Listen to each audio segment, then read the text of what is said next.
bueno, volvemos a opinión y pensamiento. No he hecho videos últimamente precisamente porque estaba lanzando mi álbum Capítulos. Capítulos es mi último álbum de folk con mezclas digitales, con letras bien profundas, bien chéveres. Así que si ustedes quieren escuchar capítulos pueden ir a mi canal de Joan Contreras de YouTube, obviamente, o pueden escucharme en Spotify, en Deezer, en Pandora y en muchas otras plataformas. Sería genial que pudieran hacerlo. Retomamos las video reacciones o, como lo decimos aquí, las video opiniones que hacía mucho no hacíamos, porque, bueno, le dimos un descanso a esta idea.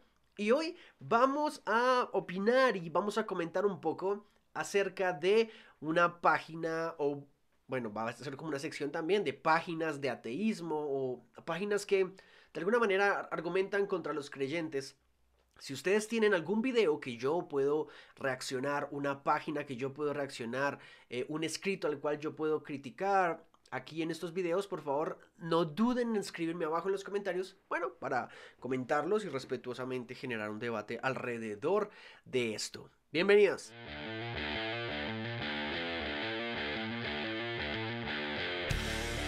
Ok, hay una página, estaba buscando páginas y hay una página que se llama Ateísmo y Creencia, un debate inteligente, ¿no? Esta página la encontré y vamos a revisar algunos de los memes, puede ser, no sé si argumentos, no creo que sean formalmente argumentos, ¿no? Pero son algunos memes o de forma humorística presentan a los creyentes o gran parte de la creencia que tenemos nosotros en esta hermosa fe que nosotros compartimos y vivimos. Y aquí encontramos la primera imagen que básicamente dice lo siguiente, a ver, un bebé peruano, probabilidad de ser cristiano el 85%. Un bebé japonés, probabilidad de ser cristiano un 2%. La probabilidad de ser cristiano, por ejemplo, para un bebé árabe, según esto, es del 0%. Interesante. Y la probabilidad de ser cristiano, el 5% para un bebé alemán. Esto porque la religión depende directamente de la localidad y la época de nacimiento del individuo. A ver, revisemos un poquito esta información en donde, eh, curiosamente, la gente se basa para decir que la religión o la fe necesariamente depende de dónde naciste. Es posible que claramente el contexto influencie la manera en que alguien cree o no. De hecho, el contexto influencia de muchas formas la manera en que el ser humano concibe el mundo, ¿sí? Obviamente, cómo concibes la comida, cómo concibes la crianza, cómo concibes el amor, cómo concibes las reglas éticas y morales de una comunidad. En eso estamos de acuerdo. Pero de ahí a que las creencias, por ser tantas, todas sean igualmente válidas, hay un gran paso de fe que hay que dar. Porque ciertamente un bebé árabe o un bebé pakistaní o de estas zonas en Oriente, en el Bajo Oriente, de alguna manera están obvio predispuestos a una creencia en específico. Eso no implica que no puedan existir cristianos que al nacer y luego de revisar su propia fe, reafirmen su cristianismo o reafirmen de hecho el islamismo, el hinduismo, el agnosticismo, dependiendo de dónde estén. Pero esto no tiene nada que ver con el lugar que naces. O sea, una creencia no es válida por el lugar donde naces. Eso sería como alguna forma pues de falacia genética, ¿no? Entonces, si eres de Occidente, tienes el 85% de ser cristiano. Claramente, claramente, claramente. Y aún así, que nazcas en Occidente y que todo el mundo sea cristiano, eso no implica que el cristianismo sea de per se una religión verdadera.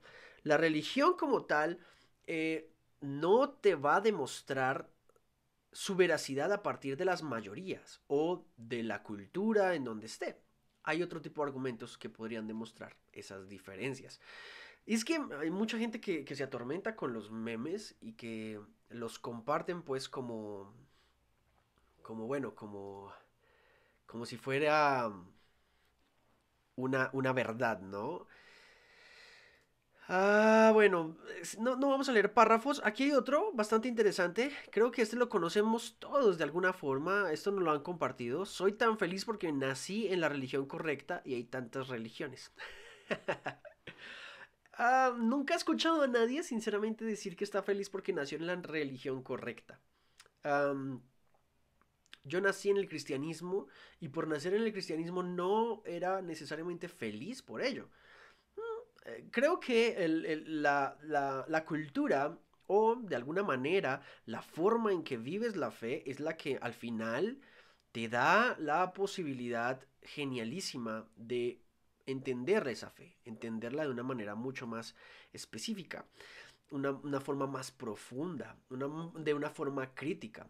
Hay mucha gente que cree que la fe, por ejemplo, no necesita de las dudas. Y de allí sí tengo que reconocer que los cristianos, en gran mayoría los cristianos, tenemos problemas porque satanizamos o criticamos a quien duda solo porque está dudando.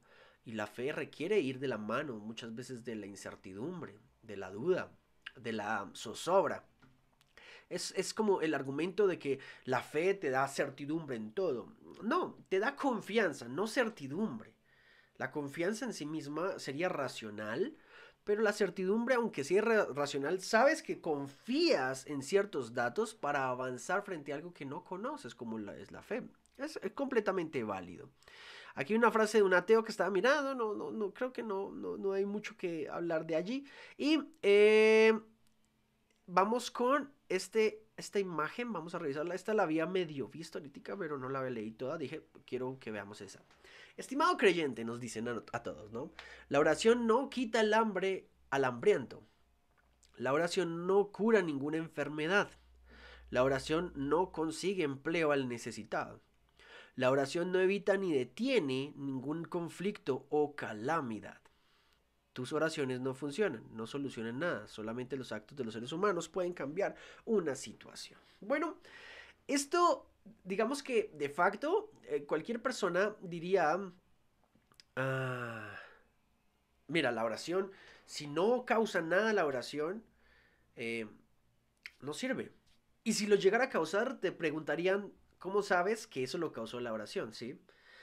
El no creyente constantemente tiene diferentes formas de escaparse frente a un análisis serio de la situación. Y es que la oración no es para quitarle el hambre a la gente, ¿vale? La oración es la posibilidad de conectarte emocional y psicológicamente con Dios, con el Espíritu. Es un análisis metafísico porque la oración no puede ser explicada necesariamente a partir de empirismo o a partir de algún tipo de forma rara de actuar. Obviamente mucha gente cree que la oración ya de por sí al orar la gente se va a curar o la gente va a sanar. Es posible que sí, es posible que no. Pero la oración que puede ir delante del trono de Dios y que le agrada a Dios no es necesariamente una oración que pide milagros, sino una oración honesta. Comúnmente se puede experimentar cambios de la forma hasta de pensar de aquellos que oramos o tratamos de orar honestamente. La oración honesta es de hecho la que más le agrada a Dios. Un cambio de actitud conlleva el hecho de que pudiste tener un contacto directamente con Dios. No necesariamente que la gente deje de tener hambre por la oración, aunque la oración podría tener una gran repercusión importantísima en la historia de muchas cosas, porque también te pone y te contacta con Dios de forma emocional, activa, sentimental, y te lleva ante el trono de Dios para hablar con Él. Pueda que no es como que horas y apareció el plato de comida, horas y apareció pues la pierna que te hace falta.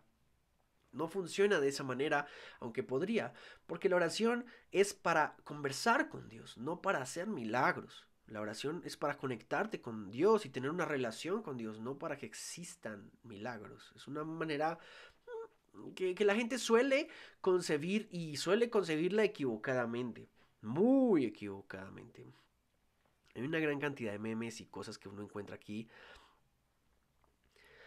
Dice, vamos a meternos aquí en un poquito más de cositas. A ver qué imágenes nos traen un poquito de análisis, ¿no? Mi parte favorita de la Biblia es cuando Jesús está en el desierto, absolutamente solo hablando con Dios, con D minúscula, o sea, con él mismo. Pero además alguien que no está allí simultáneamente está relatando lo que está ocurriendo. Tiene mucha lógica, ¿no es verdad? Hmm. Ok, entiendo. Estos ateos no saben nada, por ahí dicen también la muerte de Moisés, que según él escribió ese mismo libro que relata su disfunción. Bueno, súper raro esos comentarios. Aquí lo que observo es que como que el ateo dice, "Oh, qué curioso, ¿quién escribió lo que a Jesús le pasó, no? O quién relató lo que pasó en cierto momento y se suponía que solo habían dos personas. Bueno, llevar los relatos o las historias, por ejemplo, a, a un análisis tan básico como eso, es obviar de facto y de forma muy grosera, de hecho, la posibilidad de que se pueda transmitir el mensaje de persona en persona y que este mensaje pueda mantenerse fiel en el tiempo. En este caso, los discípulos, perdón, que recibieron esta historia, muy posiblemente la recibieron de Jesús y Jesús mismo les contó. En algún momento, de hecho, Jesús le dice a Pedro, oye Pedro, Satanás vino a preguntarme por ti, de hecho a pedirme tu vida. Esto nos demuestra que Jesús en algunas ocasiones le podía contar a los discípulos aquellas cosas que él creía que eran relevantes. De la misma manera que hay muchas cosas que vivió Jesús que posiblemente no le contó nunca a los discípulos y solo sabremos en la eternidad qué otras cosas conocía Jesús que no le comentó nunca a nadie. Por ejemplo, en otra ocasión Jesús dice que Él no va a revelarnos todos los secretos porque no lo entenderíamos ahora. Y es bastante interesante, aparte de eso, encontrar que la vida de Jesús aparece en la Biblia cuando nace, cuando tiene una cierta edad y de hecho se pierde en el templo y su mamá y su papá lo buscan desesperadamente. Y ya tiempo después en la Biblia se narra cuando él inicia su ministerio. Hay una gran cantidad de años que no conocemos de Jesús directamente por diferentes hipótesis, pero eh, esto no quita el hecho de que Jesús hubiese tenido una vida consistentemente transmitida a otros. Otras personas sabían de Jesús. ¿Quién dice que María no se sentó a algún momento a hablar con Pedro acerca de esa infancia de Jesús? O que se sentó a hablar con algún otro carpintero o con algún vecino acerca de lo que pasaba con Jesús. De hecho, mucha gente posiblemente se acercó a María para decirle, oye María, ¿de quién es ese hijo, verdad? Tú dices que es de Dios, pero bueno, pudiste haberte acostado con alguien más. Y María tenía que defender de alguna manera esto. ¿Pudo haberlo hecho? ¿Pudo no haberlo hecho? No lo sé, pero es una gran posibilidad. Entonces, que existan otros relatores o que la historia se haya contado en tercera persona en algún momento, no implica que deje de ser válida. ¿De acuerdo? Estos racionamientos, estas ideas son un poco chistosas, ¿no? Como clichés. Alexander Fleming. A ver, veamos esto. Alexander Fleming con la penicilina hizo más por la humanidad que los cuentos de Jesús y la iglesia juntos en 2000 años. Bueno, en efecto, Alexander Fleming, al descubrir la penicilina y lo poco que sé de él, pues nos entregó uno de los medicamentos más usados para combatir las infecciones y ciertas como ciertas patologías o síntomas que puede presentar el ser humano frente a ciertas infecciones, por ejemplo, claramente. Pero recordemos que Fleming nunca habría llegado a este punto si, por ejemplo, personas como Francis Bacon, por ejemplo, no hubiesen logrado el método científico que lograron, de hecho, siendo creyentes. O que muchos otros no hubiesen logrado lo que lograron. Recordemos que cada persona hay que analizarla también con base a una historia. Y la historia de la ciencia, gústeles o no, en mucha medida está influenciada por científicos que de hecho creían e hicieron más por la humanidad que muchos científicos hoy que dicen no creer en Dios, eh, tratan de aportar a la humanidad de alguna manera. Entonces, esto es más que un argumento, porque no creo que sea un argumento. Es más como un dato para decirte, oye, Jesús no hizo nada por la humanidad y Fleming lo hizo porque descubrió la penicilina. Bueno, los cristianos creemos también que la vida es pasajera y que en la eternidad puedes vivir o muy cerca de Dios o eternamente lejos de Dios. Por lo tanto, lo que pueda o no pasar en esta vida frente a las enfermedades o el sufrimiento para un cristiano real es perecedero, no es necesariamente importante y por lo tanto irrelevante para muchos de nosotros. Así que bueno, felicitaciones Fleming, gracias por lo que hiciste por nosotros, de verdad, y lo estoy diciendo de verdad. Si lo sobrenatural no existiera, bueno, perdón, si lo sobrenatural fuera cierto, la ciencia no existiría. Si lo sobrenatural fuera cierto, la ciencia no existiría. ¿Y por qué no? ¿Por qué no pueden haber una serie de realidades, o como lo dice, por ejemplo, Roger Penrose, ganador del Premio Nobel de Física, diferentes mundos? Déjenme les comento, Penrose, interesantísimamente, él comenta que hay tres mundos que sabemos que son reales. A ver, el primer mundo es el mundo físico, el mundo material, el mundo que vemos, el mundo de la conciencia y el mundo de las matemáticas o de los números o de la lógica. Es interesante este postulado porque él dice no solamente que existen estos tres mundos, sino que los tres mundos interactúan constantemente. Roger Penrose desarrolla, no, sin ser de hecho creyente, desarrolla una teoría en donde necesariamente para que el ser humano entienda el mundo que es, requiere realidades no necesariamente tangibles y materiales.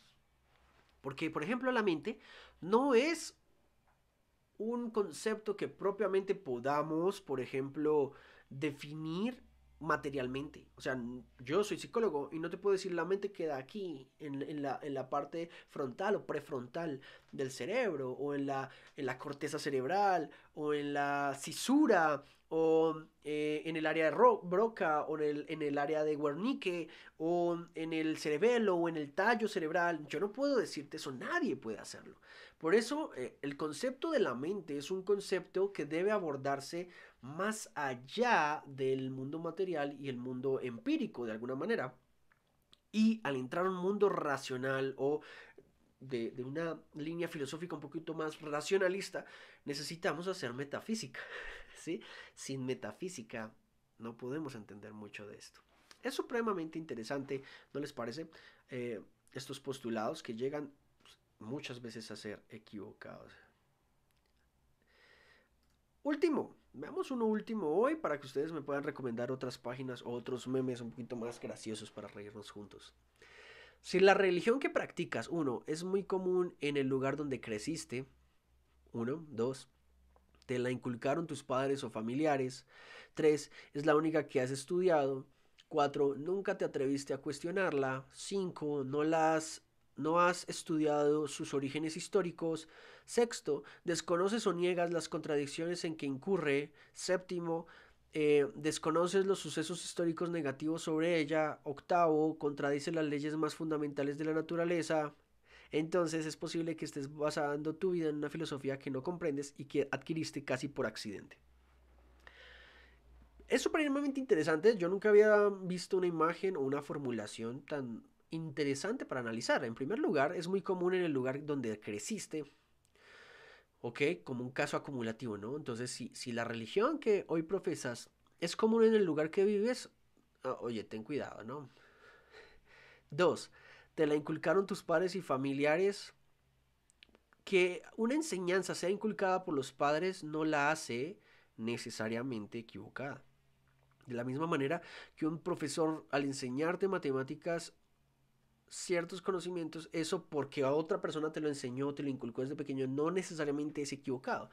Ese pensamiento de que todo lo que te inculcan cuando pequeño está mal o equivocado, es un pensamiento bastante um, irrelevante, diría yo, inverosímil y poco realista. Porque nadie vive con lo que ha autoaprendido. ¿Sí? Somos retazos y construcciones de otras personas que han aportado a nuestra vida necesariamente. Eso es muy interesante. Tercero, es la única que has estudiado. Creo que este sí es un problema de muchos cristianos, ¿saben? Eso de que la religión que profesamos nosotros es la única que estudiamos, sí me parece un problema porque, y me parece que sí es verdad, es un problema porque el cristiano debería darse tiempo para estudiar las religiones que dicen, en las que dicen no creer, para conocer las contrapartes. El desconocer las contrapartes, de hecho, es el que te lleva a dudar respecto a los siguientes puntos que él va a decir. Por ejemplo, nunca te atreviste a cuestionarla. Me parece que cuestionarla o no no hace que una creencia sea más o menos válida. No has estudiado sus orígenes históricos y aquí, si por ejemplo estudiamos las otras religiones, es donde nos daremos cuenta que los orígenes históricos de las otras religiones son mitológicos y no racionales. Ahí nos daremos cuenta que Jesús es único en su categoría y que Krishna es un intento de copia de Jesús, que Horus es un intento de copia de Jesús, que Dionisio es una copia de Jesús, que Buda es una triste copia de lo que hizo Jesús. Tanto así que en este canal tengo ya una sección completa de esos eventos históricos y de historiadores que dicen, oye, Jesús es único en su categoría. ¿Sí? Si los mitistas hicieron esto y dijeron que estas figuras de semidioses o divinas para las religiones que profesaban o que fundaron se parecen a Jesús, es porque los mitistas le agregaron historia a ese Jesús eh, histórico.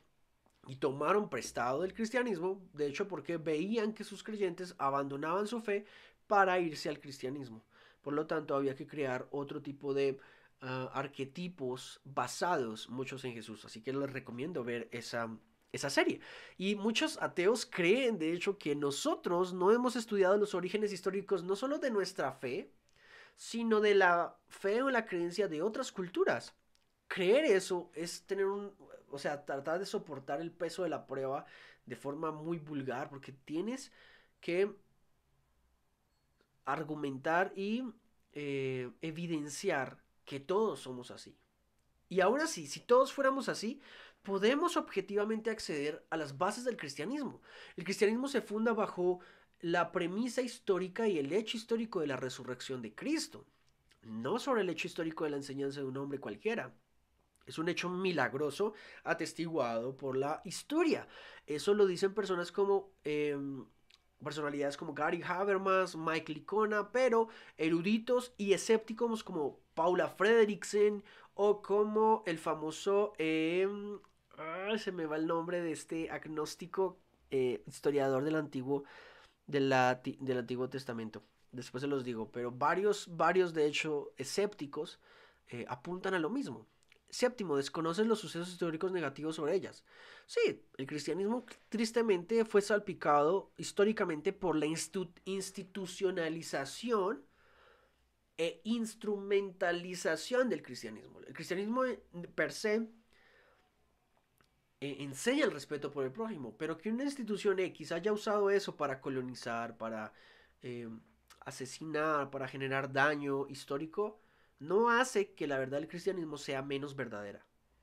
¿Listo? Y contradice las leyes más fundamentales de la naturaleza. Aquí tendríamos que extender, en todo caso, el cristianismo, qué tipo de afirmaciones hace en contra de las leyes de la naturaleza.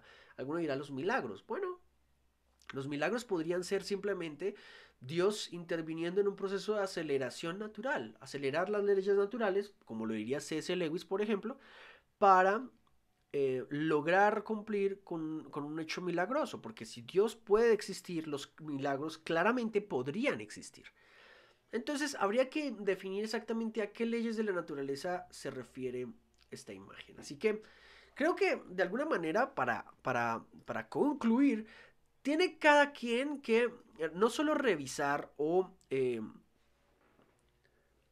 evaluar si los memes te causan dificultad o causan que tu fe tiemble.